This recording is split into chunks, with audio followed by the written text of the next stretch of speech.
Greetings, nerds. This is CNN Nerd. I'm your host, Sarah Belmont, and with me, as always, is our Mr. Producer, Will Polk. How are you doing tonight, Will? Doing very well, Sarah. Very excited to talk to you tonight about DC FanDome. That- Been like busted at the seams, like trying to all weekend ever since Saturday. Uh, I know we during the event itself, I know we were DMing, and I think I got so excited about one panel. I think I actually texted you, and I was just like, "Oh, this is so awesome!" yeah, yeah.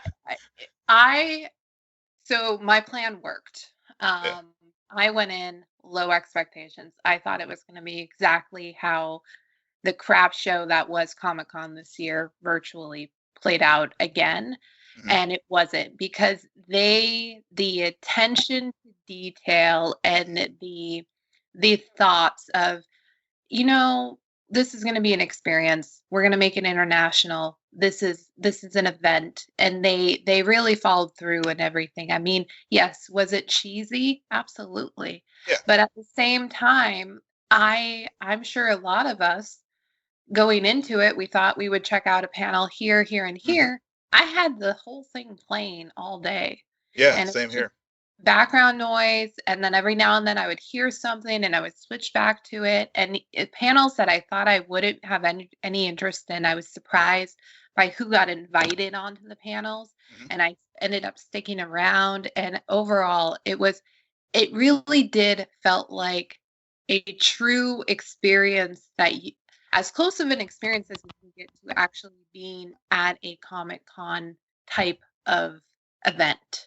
Yeah, yeah, that definitely was the vibe that I received as well.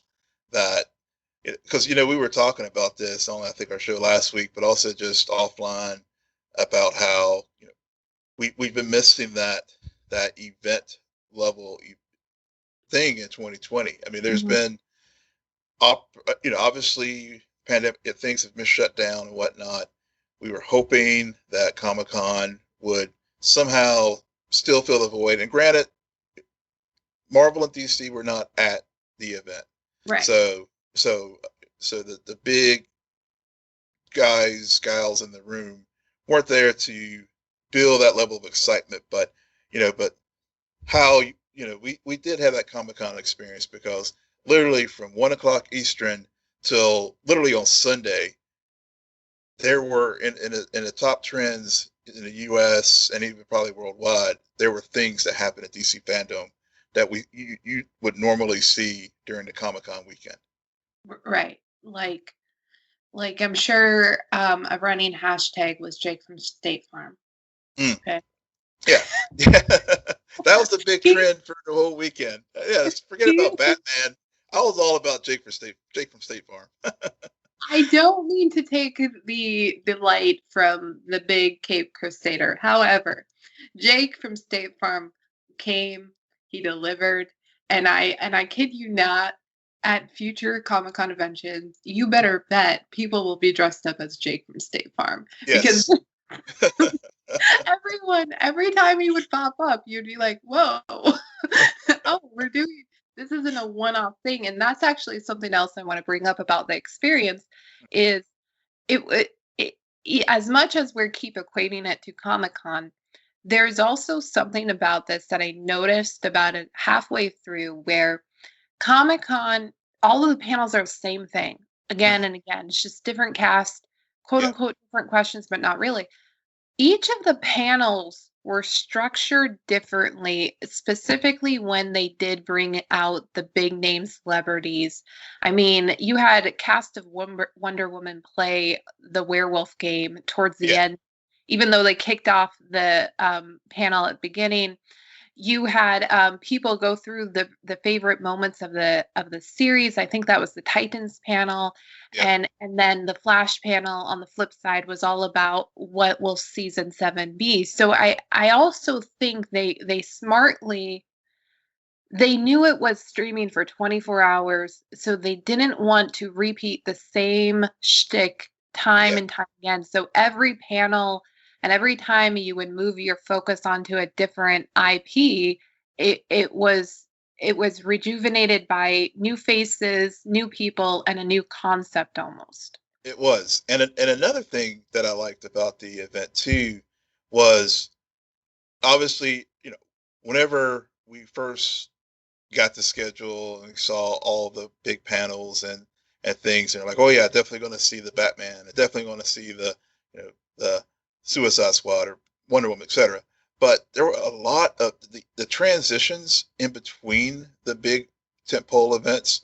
They Yep. had nice nuggets of where they would have fan questions, and they would Mhm. have have the actors from and actresses from the various properties answering those things, or doing like the flashbacks, or they had the nice little I think the studio that did Wallace and Gromit had the little Yep. Superman claymation cartoon as well. So I mean, all throughout the event, and of course, how they just kicked off the event with having the the international host to Yep. really get the global feel for this event. I mean, I thought that was just brilliant, and it just really just hooked you in and really made it a true. That they had the hashtag for the fans, and it really did make it a fan centric experience, such that once it got started, I really did. I just didn't want to go away because I was afraid I was going to miss something in those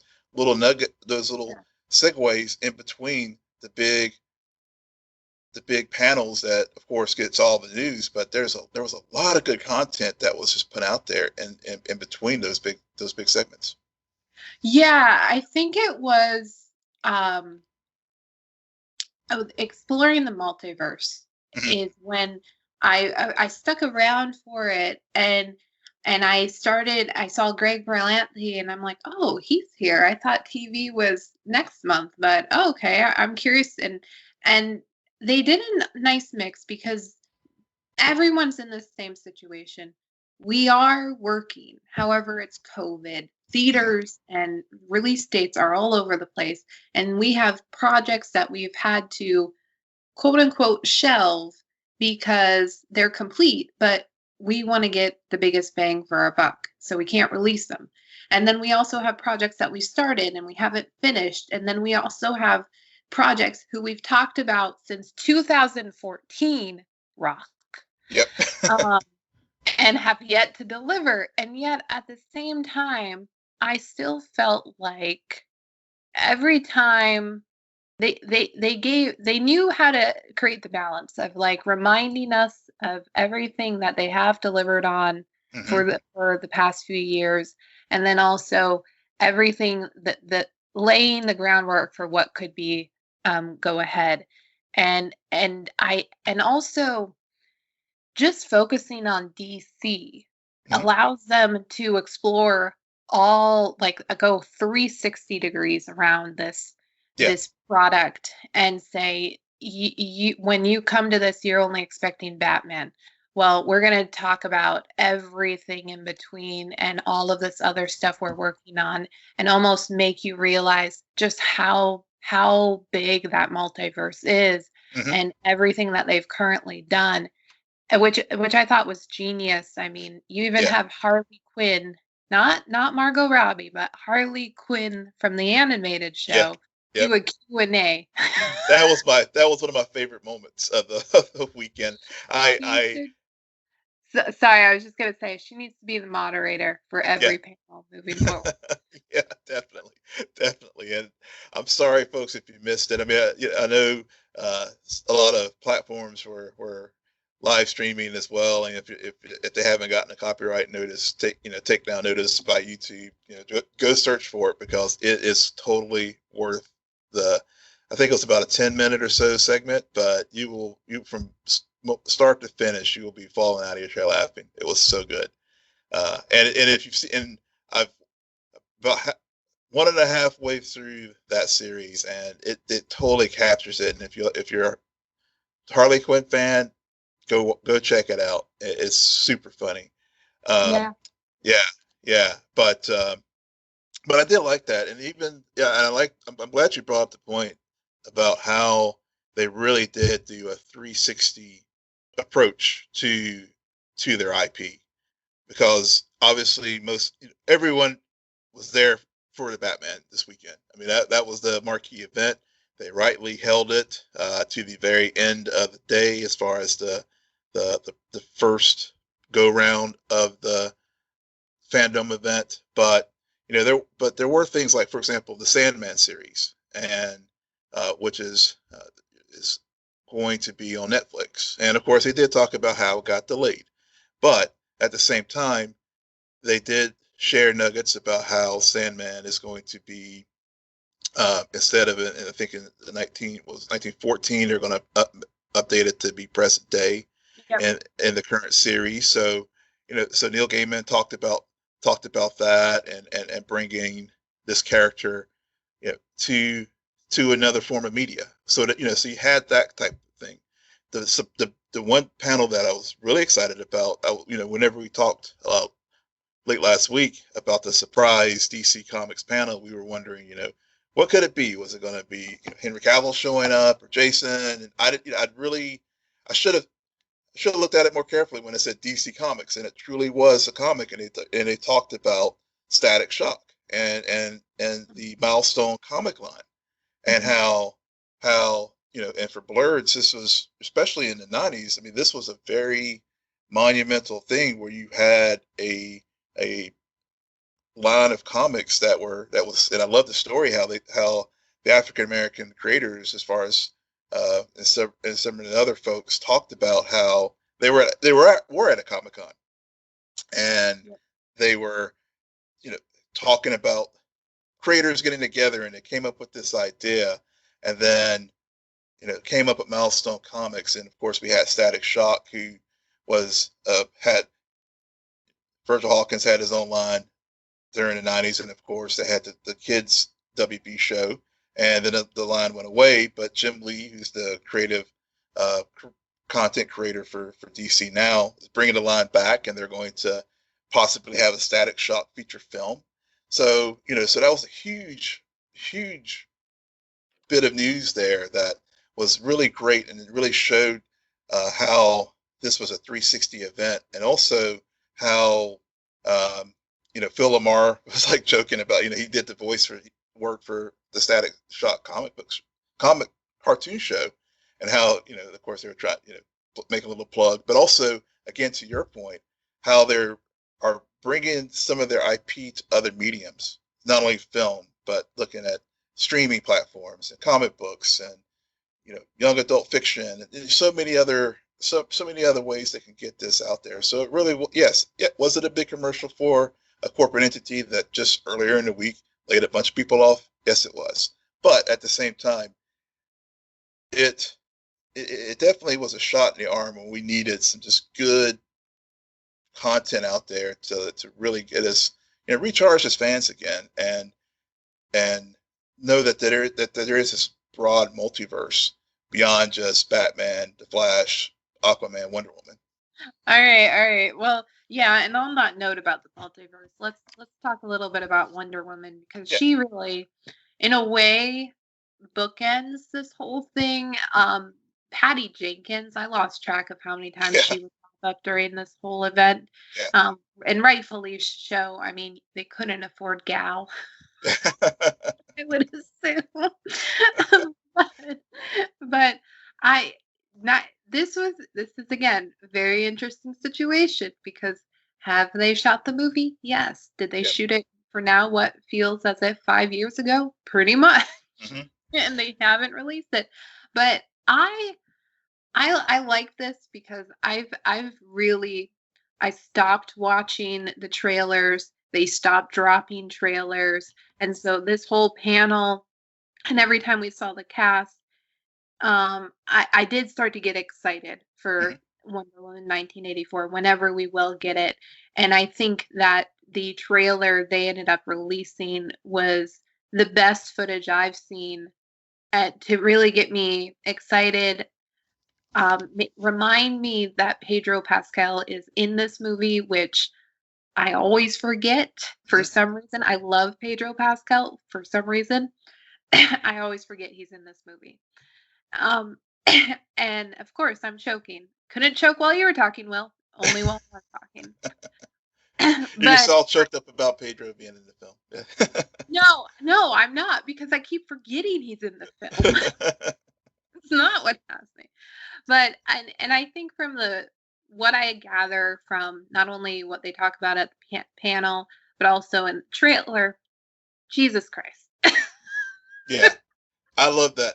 So honestly, I had the only thing I remember about the first trailer was that it gave me Thor Ragnarok vibes as far as the 80s, and obviously it's Wonder Woman 84, and but I mean as far as the visuals of the first trailer, but beyond that, I don't recall much about the first one, and I haven't gone back to watch it, but this one this weekend, I was like, damn, this is going to be good.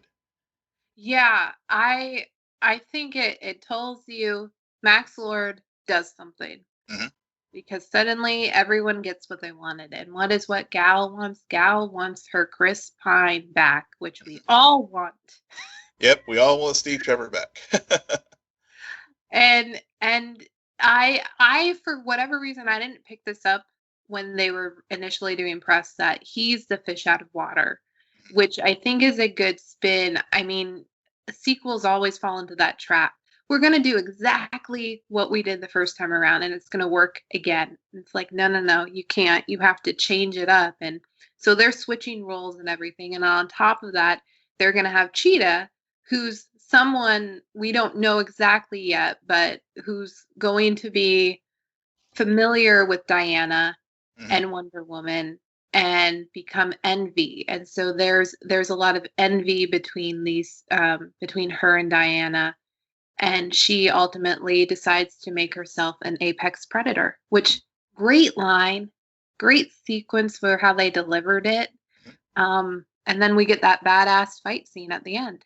We do, and and one of the things that I liked about this trailer, and it is that it gave us a lot of great visuals, but it wasn't like I felt like they told me the whole movie in the 2 minutes that I was watching the thing. I mean, I still feel an element of mystery, even though, like you made a great point, they have reversed the fish out of water. Now Steve's the one instead of Diana, but um, but as far as like what this story is about, I mean, we how does Cheetah become so jealous and envious of Diana, Mm-hmm. and is she connected to Themyscira, or is this, and because we got that awesome scene at the very beginning where they had the games, Yeah. and it was just that gave us that epic sense of that world, Mm-hmm. and and and and, and they carry it forward to 1984 Washington D.C. and the things that Diana's doing, and the other thing that was probably that most favorite thing was just seeing how she was using the lasso and literally riding the lightning, and Yeah. yeah, Yeah. it just reminds us that this character is a god, and but it was just so iconic in just the way that Patty shot that, and how the effects team brought that to life. So I can't wait to see it in context with the scene in the film itself, when it finally does come out. But it was just all those elements about the trailer that really just got me super excited for this film, and hopefully it comes out at some point in the near future. But most likely it'll be 2021. But whenever it does, my butt's going to be in the seat to see it. Yeah. No, I'm right there with you. I think that the trailer did its job, and because it showed dialogue, Mhm. which another trailer that we will talk about now didn't really have dialogue. Instead, it plays. I don't know what it is about these DCEU movies where they think, I'm just going to play a famous song and show you all this footage and it's going to be sufficient. And maybe one teaser line at the end. Yes, I'm talking about Justice League. Yeah. Hallelujah. not not feeling Leonard Cohen. I just I don't understand it. I back in the day when Suicide Squad came out, everyone always raved about the trailers, and I was listening to some reactions, and someone pointed out, why is everyone excited about this? They chose one of the most famous songs to play over top of all this footage, but you don't hear anything. So you don't know the story. You don't you can't really, without hearing dialogue, you can't really tell if the actors have good chemistry. Right. And I'm like, yeah. So when I was watching this, I'm like, I've seen majority of this footage before. Fair enough. Yeah. Granted, better lighting, better digital design. Yeah. Yeah. But I've seen it a lot before. And so I'm not impressed. And I will say the moments that stuck out to me the most, despite all of that, were Cyborg. Cyborg.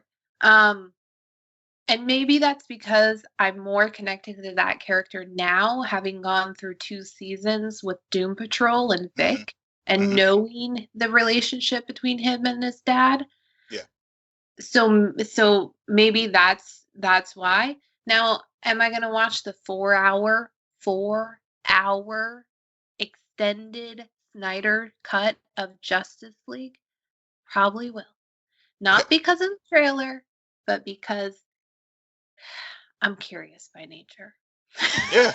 I'm there with you. I'm there with you. And as as much about there's the whole I won't rehash all the Snyder Cut movement and stuff. I will say I did like the way that panel had an opportunity, even though again it was a little forced a few moments, but it was very sweet in a sense of having Zack and the fans interact and talk about the Justice League release the Snyder Cut movement. And also, I think it was very good how they really made the point that a lot of this, especially, is going to go to suicide prevention, as far as really raising the awareness about that issue and some of the proceeds and good out of this out of tragedy, this good thing, this project is coming forward and can be used to help people and Zack is using this platform to do so. So I did like those aspects of the panel. But to the trailer itself, and I think I even joked in our show feed, just go ahead and just chuck the 2017 version of this film. Just put it away. It was just Big Brother, DC, Joss Whedon, everyone just meddling too much back coming in. Because this, to me, will be obvious. Well, it's sort of like the Richard Donner cut of Superman the movie. This will be the definitive version of this. And, seeing Darkseid, how I felt cheated, that we didn't see that the first time around. And you're right, Vic's story with his dad, I do have a deeper connection to that character because of Doom Patrol. But also just seeing the moments that they had in the trailer also provided me something new with the character that I feel clearly was undercut in the last theatrical release of this film.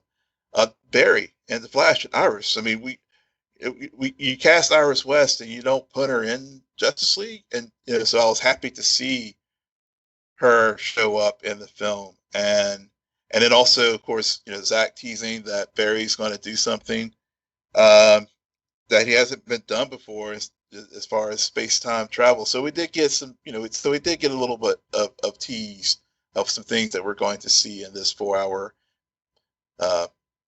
release of the film. So, or of the project on HBO Max. So it was, yes, a lot of it was footage we've seen before. Yes, we got teased, I think, at the Justice Con with seeing Superman in the black suit. But I feel that with this cut of the project, we'll finally see how it was really intended to be presented. And I got that feel from the trailer that this really will be a very satisfying viewing when I finally do watch it. Whereas, right before I've watched Justice League once, and I don't intend to ever watch it again. Right, right. I have not drinking that Kool-Aid. I remain critical of all things. You just don't like Zack Snyder. But I do know I'm gonna watch the 4-hour cut. It'll be whatever it's supposed to be. Satisfying. Again, low expectations because I never go into a Zack Snyder film thinking, hey, this is gonna blow my mind. Nope, Yeah. it never happens. So I have to have low expectations going into those. Fair enough. Well, I think his, obviously he will blow you away with his visuals. He's a very visionary director in that regard. Even storytelling, but visually he does have a flair. I don't know. Maybe he's a bit heavy-handed with the CGI, but Yeah. I mean, I could if you want to talk visual directors, then I mean, you got Christopher Nolan. True. You got Yeah. oh man, I'm blanking on his name, but director of Doom, director of Arrival.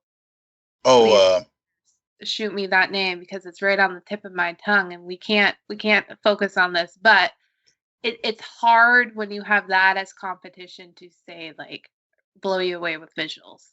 Yeah. Especially when those visuals are not 100% CGI. But anyway, moving on to other CGI presentations. Black Adam. Mhm. The Rock. Okay. This guy, so much freaking charisma. He's one of the few people who can get me excited by just showing me like concept art. Yep. Yep. I want to see that. He did go a bit too long on this whole, I'm going to tease them.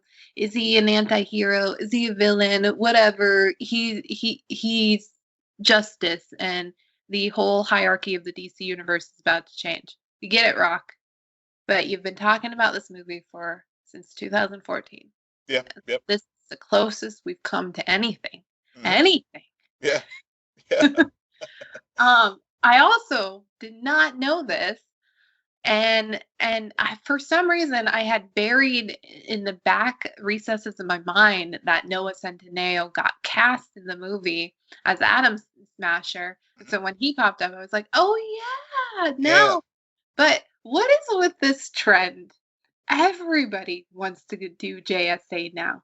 Guys, if you want to learn about the JSA, just watch Stargirl at this point, because they did it and they're doing it right.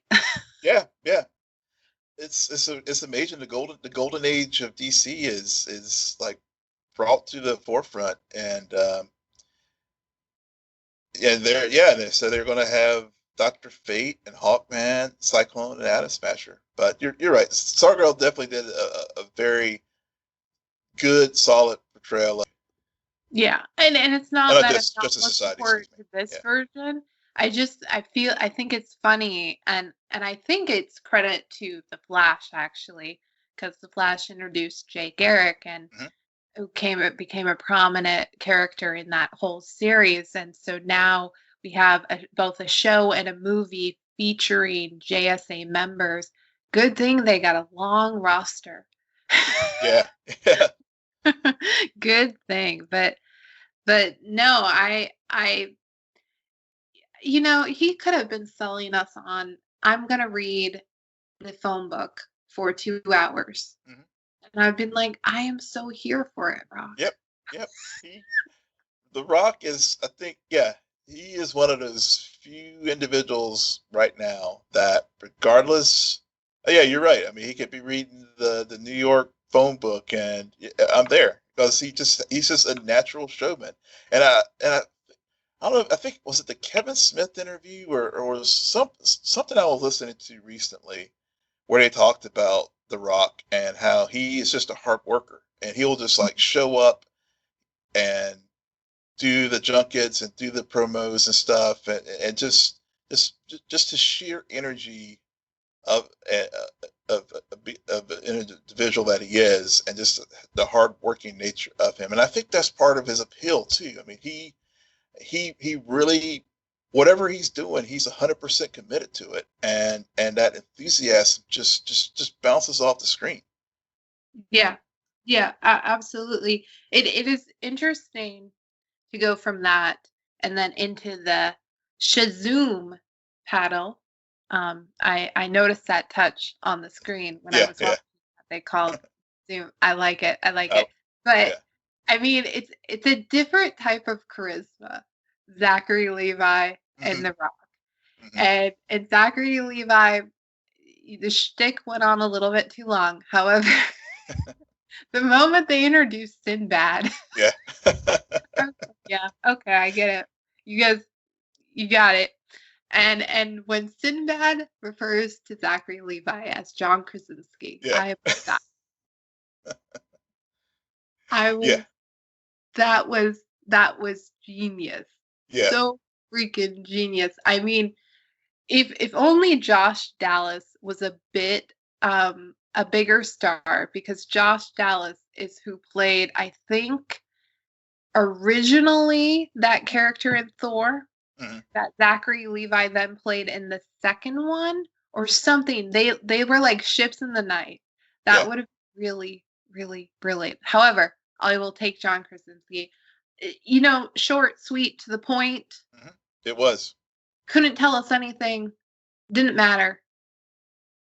I Zachary just Levi. exactly by yeah, but and it worked. I mean, like, yeah, I mean that he is has that personality that can carry that 4 minute or so segment, and then of course with Sinbad, and I loved how they like played the whole Kazam thing, because Yep. it's just a play on jokes that people still think that Sinbad is Kazam, even though spoiler alert, is Shaquille O'Neal. But Mhm. I just loved how they milked that, and it was just again, it was one of those things. Less is more.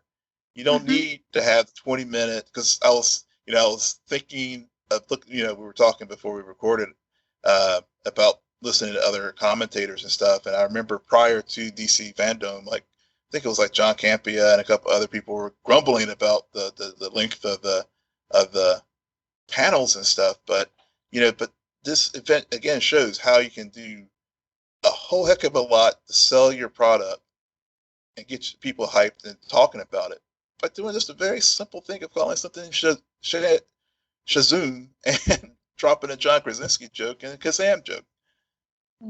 So that's interesting because initially I was also looking at the times and I'm like, why are these so short?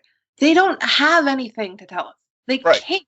That we're in this weird Yeah. COVID limbo right now, and everything they want to tell us, they really can't. And I get it. I'm always, do not tell me things too soon, Mhm. because if you're not going to release it for 2 years, I really don't want to get excited. Yeah. Yeah. It's Yeah. it's like growing up and on your 16th birthday you will get a car. Well, I'm only 9. Yeah. Like, it feels like a long time. Yeah. So Yeah. so I agree, and really Comic-Con, everything it does, it just gives people connection to the actors, to the creators, to the actresses. So if you're going to put Rock on green screen for 15 minutes. Yeah, I don't care what he's trying to sell. Yeah. It's The Rock, and I feel, and he's taking questions from fans who've submitted them, Mhm. or Zack Snyder is interviewing a fan who helped the Snyder campaign for his cut of Justice League. Yeah. I think that again elevates why this worked, and whatever that shit show that was Comic-Con did not work. Exactly. Exactly. Exactly. But yeah, and that's totally true. And we did get a little bit of news, at least the title of Shazam 2 from Which uh, was, Fury of the Gods. and I heard Theory of the Gods. Thank you for correcting it on my rundown. I don't know why. I was like, oh, Theory of the Gods. That's a weird title. Yeah. But yeah, so yeah, but but you're right. I mean, all those little moments that and I know I don't want to repeat ourselves, but those were the nice touches that having those fan interactions made this event work too. Yeah, and something they almost did a bait and switch, because this wasn't 100% movies. This wasn't 100% video games. This was, or not even comic books. I mean, to your point about shock, status shock. Yeah. This was just about DC fandom in the FanDome. Nailed it. I lost track of how many appearances Javicia had throughout this entire event, because they are pushing her, and I was so glad to see not only her but Carolyn Dries appear, who's the showrunner, and talk about what's ahead. Because guys, think back, not only a few months ago, that woman was the biggest thing in DC because of Ruby Rose's exit, and we're bringing on the first African American female lesbian superhero in this new character who is brand new. Like, this is Caroline's vision, and from the little bits that we got, I mean, honestly, my one comment is anytime Javicia would show up, I'd be like, damn, she's really pretty. And she really is. She's so freaking pretty. Yeah. But so it's gonna be interesting, because Javicia, or Ryan Wilder, looked up to Kate Kane, and then finds herself in a situation that allows her to pick up the mantle. And you know, we kind of figured that was how it was going to work, and we still don't really know exactly what that entails. And the big question is, well, what about Alice? What about everything they did with Hush last season, and where they left it with the Kryptonian or Kryptonite? And the Kryptonian, because we have Supergirl's relationship. Yeah, I am too. I mean, I liked it, you know. And again, that's some of the, you know, picking up on our theme as far as these smaller panels that really gave us some good info. That Batman panel, where they had Javicia and Caroline Dries talking about their adding to the legacy of the Batman mythos, and how they're going to integrate her new character Ryan into that universe. And then it also related to that, in that same little block of time they had the Joker retrospective too, where you had Jack freaking Nicholson. I was like, they got Nicholson to do this. I mean, oh yeah, to come on and plug. I think they're going to be doing this Joker retrospective on Apple TV, and so and of course Mark Hamill was there, and you know, it's just, you know, of course I had that moment where I was just like, you know, it was just rest in peace Heath Ledger, because just imagine if he were still with us and could talk about his iconic portrayal of this particular character. So that's, so that's another panel, short thing that they did that I really enjoyed. They were able to bring forward this weekend. Yeah. So here's another observation for you. I did Superman, did Clark Kent, did they get an invite to this thing? Yeah. Or like every now and then you would see the Holy Trinity, but I kept thinking, well, we've gotten a lot of Batman, we've gotten some Wonder Woman, we've even gotten a lot of Suicide Squad, which is basically Batman. But where the heck is our Smallville representation? Yeah. So I'm really curious to see if that flag will wave during the second portion of this next month, or if there's a reason. It would just, I mean, we saw Henry Cavill for maybe 5 seconds. Yeah. And no, he's not in prison. He is working on The Witcher 2, thank the Lord. Yeah. But I thought it was interesting how they kept talking about, we're so proud of our heroes. we're not gonna mention the one who's not here. Yeah. It was a noticeable absence of Superman. It definitely was. It definitely was. And when I saw when I saw that on the rundown, I was like, I'm so glad you added that to that our discussion, because I mean, as far as the Trinity, it was he was noticeably absent. Even though The Rock definitely teased potential for maybe a Superman Black Adam showdown, in because in and 2034. exactly it'll be the Black Adam, at the rate that they produce that particular IP, it'll probably be 2034. Yeah, but what won't be 2034? But we don't know when it will be. Is the the the greatest? I'm so excited to talk about this. So we got the Batman Yeah. coming sometime next year. Don't really know when. Don't really care. We got the trailer. We got Matt Reeves talking about it. He went on a bit too long. Okay, sir. You can only repeat the same point 5 times, and then I get bored. But I've seen the trailer so many times now. I'm Mhm. mad at this trailer. To your point earlier about Wonder Woman and everything it did right. I know way too freaking much about this movie. And I'm excited, but I'm also resentful because it's not coming out for a long time. And this is only 25% of what they've shot. And I'm Yeah. thinking to myself, then why do I feel like I already know how this is going to start, what the middle climax will be, and how it'll end? But I'm also not mad at it because I really, really, really liked it. I really liked it a lot. Yeah. It's like, really enjoyed this trailer. I mean, when I was watching it, and everybody in the house was like, I was going, wow, wow, and everybody's like, what's up? Because I was like, this trailer, it's 20.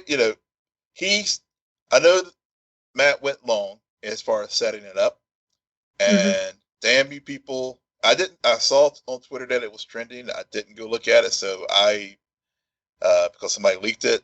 Yep. Um, and it leaked the Flash TV one too. We'll talk about that in a bit. But he said it. Whenever we were talking before, you noted how he set things up, and he did. I mean, it went long, but he talked about his influences, like with Chinatown and the French Connection, and and utilizing Bruce's, fighting the shadows of himself, and confronting the shadows of himself, and becoming Batman in year two. And it's not going to be a retelling of the origin story, but more going to be the origin stories of Penguin, and hats off to the makeup team. I mean, Colin Farrell didn't Jesus even. Christ. Yeah, Yeah. I mean, good lord. I kept looking and I'm like, wait a second, is that him? No, that can't be him. Is that him? Yeah, And then I finally people did the still images. I'm like, that what? yeah, yeah, No, that's not. It can't be, but it is, and it's so beautiful. And just the cinematography. This is dark, but with light. And to go back to what you were saying, Chinatown. Seven is another movie that it mhm, reminds us a lot of, mhm, just just the setup and what happens, and the whole mystery of the horror of having your whole face duct taped. yeah, But I just I really like that concept because they went all in as we're not doing Nolan's trilogy, but this nope, will still be grounded. We're going to have this really be about the hero, and I kept thinking about it, and I kept thinking about it. The final line in the trailer, um, the final line being, "You're a part of this too." mhm, And it goes back to what Matt Reeves was saying, as in regards to this is a personal story. So yeah, it's a mystery, it's a crime mystery. mhm, The letters are being written to the Batman. And here's my theory. So I never knew a lot about Hush until Batwoman. And the the the man behind Hush, used to be a friend. So I wonder if they're doing a twist on Riddler where he Mm, is that character personified. And hmm. so he knows who Batman is. And he also then twists it to say, why are you out here pretending to be a good guy when your family was a part of this corruption Yeah. that is Ooh. in Gotham? Yeah. And I think that's the route. And I don't know about the Court of Owls. Don't tell me about it. But I did see a little thing that kind of was like, hey, did you notice that the card that they first find, there's an owl on the front? Hmm. I did Fascinating. notice that when I was watching the trailer again right before we got on tonight. Yeah, and I'm like, oh, I hope that again, do not tell me about the Court of Owls, but I like it, and I also, I mean, the pivotal line in the trailer is, "I'm vengeance." Well, that's not really a heroic, like a hero's thing to do. That's not the hero Hmm. pathos. Hmm. So what I foresee is, how does it change from I'm vengeance to I'm justice or I fight for Oh, justice in fight for Gotham? just. Yeah. Yeah, yeah, that's a good point. That's a very good point because, and that was, when Matt was setting things up, he did talk about how the public at this point are still very leery of Batman. Yeah. He's not the hero, he's getting despondent because he thought he was going to be rooting out the corrupt elements of this city, and he's seeing all this happen, and people are still like, is he really good? Is he Well, evil? why can't the cops do it? Yeah, Why does he have to put on a cape? That's something that I don't think the other films have ever really explained is yeah, why is he needed when exactly. they have a full Gotham PD? And so there's that other scene, it's really quick, where he's in the station with the Mhm. police officers and they get into a fight. Yep. And so I think they're going to touch on all of that, and I'm really excited, but then again, I feel as if I know way too much. We know 25%. That's all. I don't know, my spiraling. But then again, I always do this where I always spiral and I'm totally off point. But this was just so good. And I honestly I don't want to see anymore. I don't want to Yeah, see more. I don't need to. yeah. I can watch this trailer every day until its release date and feel very satisfied. I'm there with you. It served a purpose. I just finish the balance, the 75%, and just get it, and let's just get it to the theaters whenever it's safe to do so. I'm there with you. I got what I needed from what I saw, and Yeah. and and how and what Matt Reeves told us during the weekend. I'm there. You don't need to tell me anything more on this. I know I saw some people saying I'm tired of Batman, but honestly, this is just a thing that this character needs at this point, to be honest. I get it. I think we can all say tired of Batman, tired of Batman. But for whatever reason, they keep finding ways to reinvent this character Hmm. and make me interested Yep. and make me feel as if, oh, I don't need that. I mean, I remember I didn't see Batman Begins in theaters because I grew up in the 90s and those Batman movies not so good. But then when I saw The Dark Knight, I was like, "Oh, Hmm. okay, they're reinventing the character. They're reinventing this city and this story." Yeah. And for whatever reason they can do that with Batman year after year after year. They can never do that with Superman. Nope. You can't. Hence why he wasn't invited. But Yeah. another character that they're finding ways to reinvent both on the small screen and in cinema is the Flash. Yeah. And you know what? We were all making jokes. Are they going to address the Flash in the room Hmm. with Ezra Miller? They didn't. But for whatever reason, when he was on camera, I remembered why I initially liked Ezra Miller. Yeah. Yep. Yeah. You're right. You're right. He. Yeah. I'm the same way. I was like.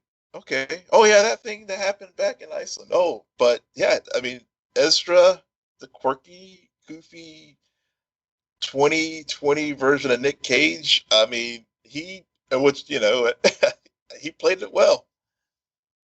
Yeah, yeah. He even wants to meet Nick Cage as the Yeah, Flash, and not Superman Nick Cage, but right. just Flash. Yeah, Or yeah. yeah, But I also found it interesting. Leading into this event, we got major announcement news regarding his upcoming Flash movie that we're never going to get, just like Black Adam. But we got that announcement, and yet really no mention of it.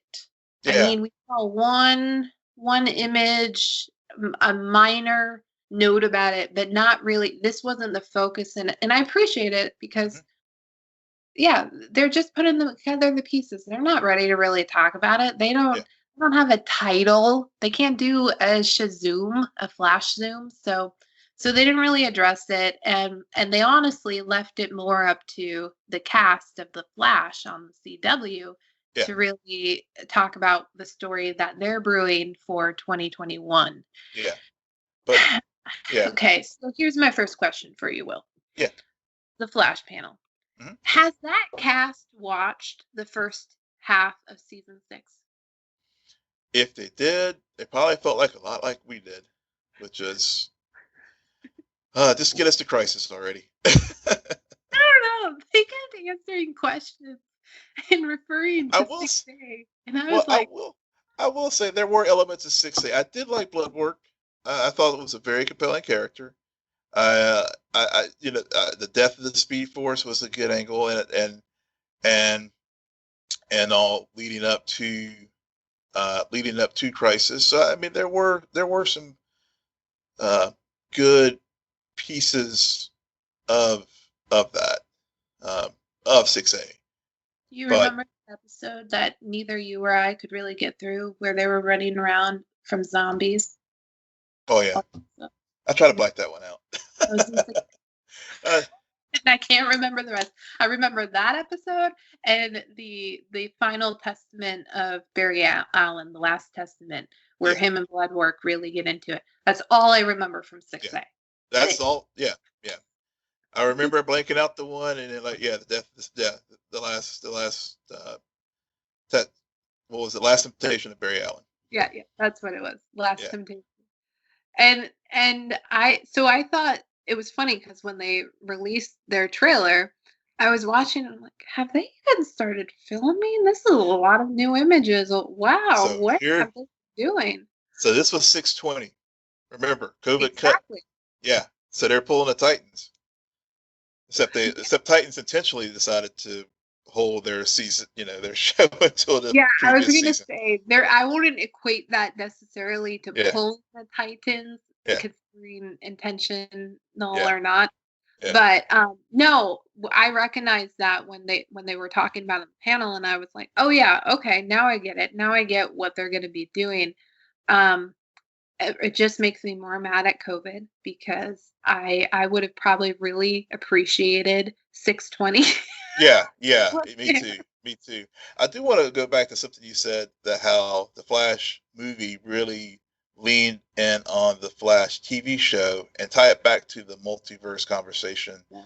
um, that Walter Hamada, Jim Lee, and Greg Berlanti had, and it was the whole utilization of the speed of Crisis and the multiverse, and how uh, the Flash through it really builds on how the Flash really is the integral part.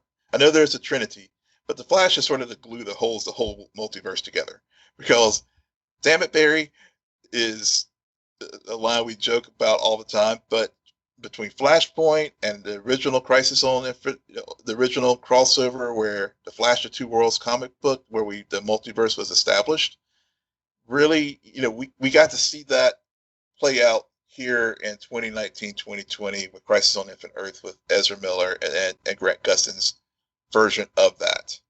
And I liked how, utilizing the TV show as a way to finally break down this crazy wall that DC had earlier, to allow them to utilize these characters in multiple places. But also, Walter reminded me of a good point too, is that we're not going to overdo it either. Right. So we're not don't it's not going to be like the Marvel crossovers in the MCU where we're just like, oh, it's just a given. I mean, so I like the way they're going to differentiate themselves from that. I'm not throwing shade. It's just a fact. I mean, I'm glad that they're not going to overuse it. But getting back to the Flash TV show and the trailer that we did see, it was 620. I know Eric Wallace, the showrunners, said that many things leading into season 7 were Easter eggs in that trailer, and then one of the speaking of the Flashes in the room, one of the other issues that we have with the Flash is the whole issue of Hartley Sawyer, and so today there was a follow-up article from the events this weekend about how they're going to continue keeping Sue, who was a character that we met in 6A. Sorry, but go ahead. Yeah, in the show, and apparently they're going to do some. It seems like they're going to put the elongated man on the shelf, so they can eventually recast the character. But but obviously the other thing, thinking about this trailer, and of course Ralph was in 620, would have been if it had been released not without COVID messing up the production schedule. I think they'll have to do some. I don't think they'll do the Marty McFly Back to the Future 2 kind of redo, but they will have to do some creative editing, I think, to deal with that character, given that obviously Hartley was fired. But I enjoyed the Flash trailer. I mean, you're right. It did remind me of how 6B really did get cut short, and they were really building to something very special, I thought, with the back half of the 6th season. Yeah. It just makes me more excited to return to also harassing you about everything this show does wrong, even though it has a special place in my heart. So leave my my ridicule at the door. Yeah. I do love the Flash. The Flash has one perfect season. Yeah. Everybody does. 7. But I'm a sucker for TV shows. So hate it, love it. If you've had me, they've been in my lives for more than 6 years now. So yeah, the Flash is responsible for us sitting here talking tonight. So kinda. I mean, in a way, I think there's a lot of different TV shows that are responsible for that. But you are correct. You read something I wrote when I wasn't so pessimistic. But we got to move on because there's so much to cover, and we do have another show that I love. I just love to throw the mud at Titans, and I do have to say, for as much crap as I give this show, season 2 was good. It was. Looking back on it, listening to them talk about it, seeing Crypto, my man, my dog, and Connor, they did so many things right in that season, and the tease that we get for the next season, and the Red Hood. Yeah. That was a tease. Like, you don't even have to see concept art or anything. You don't have to make a big deal about it and drop a 2-minute trailer. But knowing that they're going to do that with Jason Todd, I'm like, okay, I'm ready for season 3 of Titans. Yeah, me too. Also, we speaking of season 2 and some great character things that happen with Starfire and Blackfire, and Blackfire is going to be a regular this season. The sisters. Yes. The sisters. I had completely forgotten about it, and then when I saw I saw the actress who plays Blackfire on one of the mid-afternoon panels, and I Yeah. was like, oh yeah, Yeah. oh yeah. And then we see the Titans. I'm like, okay, there. See, it's and Starfire.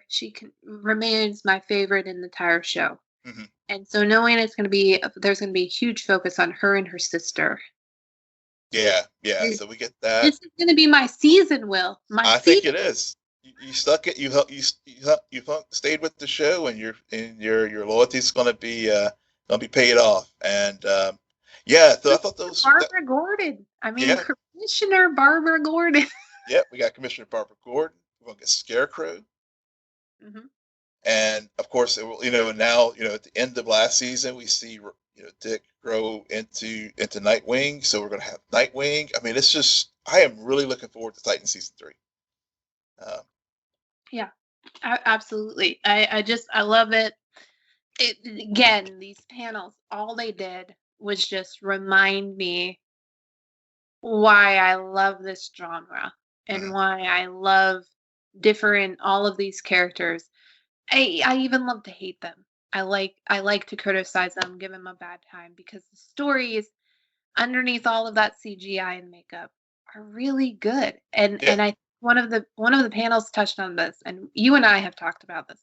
These stories are the myths of our generation, of Yeah. this, of right now, and they are so compelling because they do go back to Shakespeare and Mhm. and how he wrote his plays and just the thematical elements of that and the Greek mythology of people having the abilities and sacrifice and all of that. Yeah. And so it makes me excited and beyond that it's fascinating how I am not a gamer, but when they showed the trailer for the Gotham Knights, Yeah. I was glued, and I've rewatched that trailer now a few times. Yeah, I know. I was the same way between that and even Suicide Squad Kills the Justice League. I mean that those two. I'm like, okay. My nephew-in-law was here this weekend, and he was like, he offered me his PS4, and I was like, after seeing those trailers, I almost took him up on it. Yeah, you're just like, man, like this is gonna be cool. They're doing things, and again, even that trailer teased some owls, but Hmm. but I don't know. I don't know. I like it, and it's funny. We're going through the rundown, and we're about at the place where I'm just like, okay, random thoughts, hero shows, whatever, and I realized I skipped a big portion of the whole event. I didn't make a independent section for Suicide Squad, and I don't know why. Will I don't know. It. I don't think. I think you still are. We're still can't get the David Ayer version out of our head, but I Suicide Squad. This was another one that the behind the scenes trailer Mm-hmm. that they dropped. Mm. One, this one James Gunn. Uh, he can do no wrong when it comes to producing an ensemble cast film. Yep. I mean, he took a group of FD Z list Marvel characters, and they're and we know them now.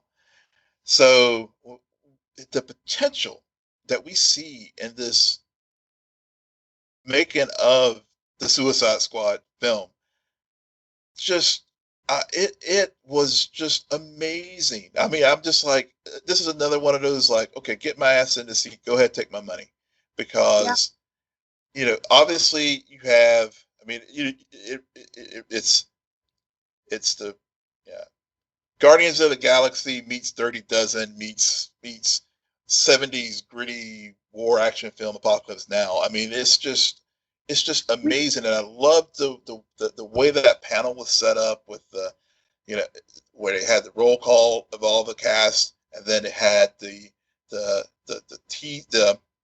trivia game with all the characters, and then um, forgetting blanking on her Storm, last Storm Reed. Storm Reed shows up and you know drops a question, and and of course Storm Reed's Bloodshot's daughter, and how they all interwoven all those things in there. I mean, that was definitely one of the highlights of the weekend for me as well, as far as this event. Yeah, I've rewatched the behind the scenes footage, not as many times as Gotham Knights for some reason, but and I liked it. I am still gonna remain skeptical because as much as I think James Gunn brought us Guardians of the Galaxy, as you said, and everyone going in Suicide Squad was like, "Oh, well, this is DC's version of that," and it wasn't. Um, but now to get the man to do both, and he wants to, and he knows this universe, and he's going to sell us on Polka Dot Man. Yeah, I want to see freaking Polka Dot Man. I want to see it. And David Dashmukhlin is like the best person. I mean, what better person to cast as him? Right. I love that. And like what you were saying, knowing it's gonna have this weird twist with Dirty Dozen and set in almost a warlike war zone, not in a big city, but a war zone. It makes sense, but it also doesn't take it too seriously. And I think that's, again, I have not watched Suicide Squad, but I've seen the trailers. I've seen the movie. And I think it did. I think they tried. David Ayer does lead into like dark, serious melodrama. And these characters are D, E, F, G, Weasel, so the W list. Yeah. And they can't. You can't. And I don't want them to, but I hope that the cast at the end of the day isn't too bloated. And I hope that the characters who are supposed to work thematically and really hit you in the gut when they die, that occurs. Because that's the one thing I'm always a bit anxious on with large casts is we know they're not all going to survive. Right. And you can't have the deaths just because I need more time for Harley Quinn. No. It needs to be useful. Exactly. And that was the other thing that I noticed, the way this one has been portrayed too, is a whole hell of a lot less of Harley and a whole heck of a lot more King Shark. King Shark was another. So people who showed up and everything this weekend: Javicia Leslie, Jake from State Farm, and King Shark. Yep. But mainly Jake from State Farm, who maybe we could have a panel between Jake from State Farm and King Shark. Yeah, that's the ultimate panel right there. I'm just saying. Let me FanDome. I'm just saying. No. And again, it's another time when I'm thinking here, I'm like, wait a second, that's John Cena. I forgot he was going to be in this movie. So many things that they've announced I've completely forgotten about. Like Nathan Fillion, I forgot he was going to be in this. Yeah. I don't know anymore who can keep track, but to have this coupled with the video game, genius. Yeah, it was. Especially the video game where I think another thing James Gunn is going to do right is he's going to really make us understand why these characters with their very odd abilities can do any good. And put that on the cinema, while the video game is going to be about the characters doing the impossible and taking on the Justice League. Yeah. So just great marketing overall. It was. Yeah, it was totally great marketing. Speaking of great marketing, one panel that I definitely wanted to talk about too, that before we wrap up, is the BAWSE panel with Candace and Nafisa Williams and Javicia and Chantal Thuy from Black Lightning as well. And I mean, just one of the other things that I really appreciated about this weekend was how it was really really highlighted not only the multiverse, but also the multi-ethnic nature of the heroes that we have in this universe now, and and and really really embracing that in a positive way. Oh yeah. And because you mentioned of course Batwoman being a fast black lesbian well, character, but actually don't forget we had Nafisa Williams play Thunder on Black Lightning. Right. She was the first, and I didn't mean superhero. I meant Batwoman in particular. Yeah, I know. Yeah. Yeah, but I mean, it was just those moments from that panel, and of course, Candace, her voice has resonated a lot, and all the shit that she's taken over the years from fanboys and stuff, as far as her being cast as Iris, and so, and that panel was just so.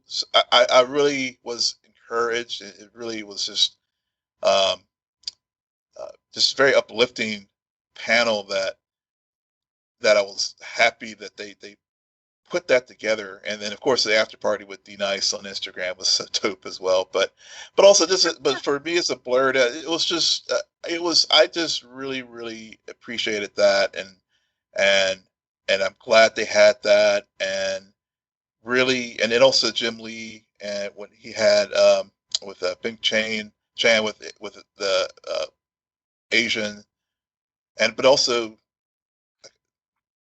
again, showing the representation that for all these characters, and going back to Milestone and stuff. So I mean, again, it was just it truly was a for the fans DC FanDome event where it was something there for everyone, and everyone could really get something from the weekend beyond just the big trailers that we've spent time just talking about as well.